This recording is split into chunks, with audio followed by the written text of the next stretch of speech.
बहुत समय पहले की बात है। चीन के एक इलाके में 3 साधु घूमते थे। लोग उन्हें किसी नाम से नहीं जानते थे।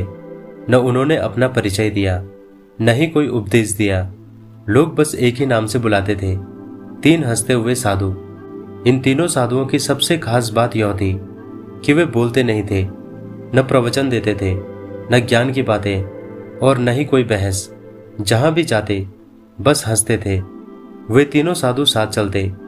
जैसे ही वे किसी गांव या शहर में पहुंचते और चौराहे या बाजार में खड़े हो जाते, बिना किसी के कुछ बोले और बिना किसी कारण के वे जोर जोर से हंसने लगते। शुरुआत में लोग उन्हें अजीब समझते थे और कुछ लोग सोचते ये पागल हैं। लोग मजाक उड़ाते थे, लेकिन धीरे धीरे माहौल बदलने लगा। इन तीनों साधुओं की हंसी में कोई बनावट नहीं थी।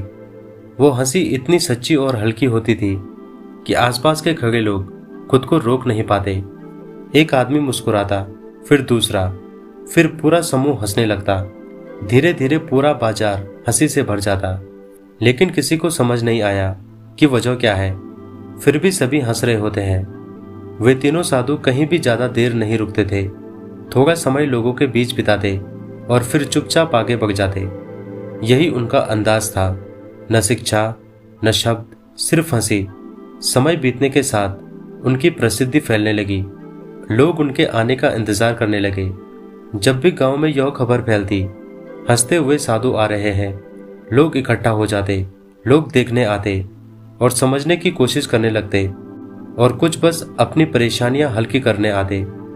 एक दिन ऐसा हुआ कि तीनों में से एक साधु बीमार पड़ गया, और इस बार तीनों साधु एक ही जगह रुक गए। लोगों ने कहा शायद इस बार वे कुछ बोलेंगे या कुछ समझाएंगे, क्योंकि एक साथी जीवन के अंतिम चरण में है। लेकिन ऐसा कुछ भी नहीं हुआ। जब वह साधु इस दुनिया से चला गया, बाकी तो उसके पास बैठे रहे और फिर वे हंसने लगे। लोग यह देखकर हैरान रह गए। गांव वाले नाराज हो गए। उन्होंने कहा आज तुम्हारा एक साथी चला गया और तुम हंस रहे हो, यह सही नहीं है। लेकिन वे दोनों साधु शांत रहे और हंसते रहे।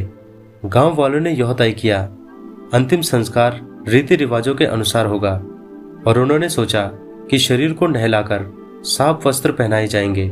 लेकिन जब शरीर को तैयार करने के लिए वस्त्र हटाए गए तो सब चौंक गए। साधु ने अपने वस्त्रों के अंदर बहुत सारे पटाखे छिपा रखे थे। यह देखकर सभी हैरान रह गए, और जैसे ही उनका दह संस्कार शुरू हुआ, सारे के सारे पटाखे फूटने लगे। पूरा वातावरण रोशनी और आवाज से भर गया। शुरुआत में लोग घबरा गए, फिर धीरे धीरे समझ आने लगा यह सब उसी साधु की योजना थी।